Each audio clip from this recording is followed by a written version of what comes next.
SC వర్గీకరణ కోసం August 9న ఢిల్లీలో జంతర్ మంతర్లో మాదిగల మహాధర్నాను నిర్వహించబోతున్నట్లు మాదిగ రిజర్వేషన్ పోరాట సమితికి చెందిన మేడి పాపన్న మాదిగ తెలిపారు. ఇక చలో ఢిల్లీ మాదిగల మహాధర్నా కరపత్రాన్ని హైదరాబాద్ బషీర్బాగ్ ప్రెస్ క్లబ్ లో విడుదల చేశారు.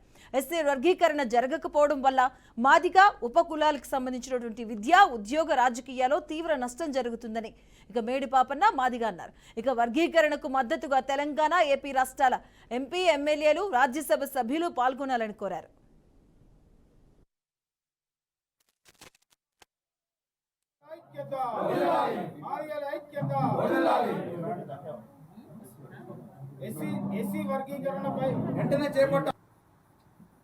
అనేక పోరాటాలు ఉమ్మడి ఆంధ్రప్రదేశ్లో తెలంగాణ రాష్ట్రం ఏర్పడినాక కూడా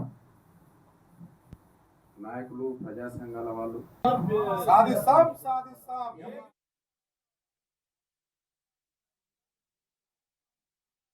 అనేక రకాలుగా ఎస్సీ వర్గీకరణ కోసము కేసీఆర్ గారు అయితే నిండు అసెంబ్లీలో ఉండి కూడా నేనే ఎస్సీ వర్గీకరణ కోసం నాయకత్వం వహిస్తున్నాడు.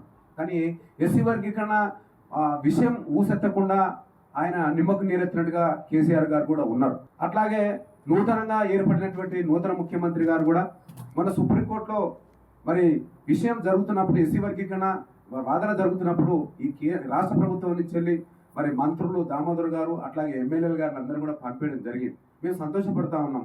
కానీ ఇప్పుడు దాన్ని పెండింగ్ పెట్టి పార్లమెంట్లో ఆమోదం తెలపకుండా ఎక్కడ సుప్రీంకోర్టు ఫస్టే 2004లోనే సుప్రీంకోర్టు స్వయంగా ఇది ఏబిసిడీలుగా విభజించాలంటే అది పార్లమెంట్లో ఆమోదం తెలిపితే తప్ప మేము చేయలేమని చెప్పడం జరిగింది. మళ్ళీ సుప్రీంకోర్టులో దాన్ని సుప్రీంకోర్టు సాకు చూపించేసి మళ్ళీ కమిషన్ల పేరు మీద కాలయాపన చేస్తున్నటువంటి నరేంద్ర మోడీకి ఆగస్టు 9 తారీఖు నాడు చలో ఢిల్లీ జంతర్ మంతర్లో మరి మాదిగ ఉపకులాల ప్రజలు పెద్ద ఎత్తున కదులుతా ఉన్నారు.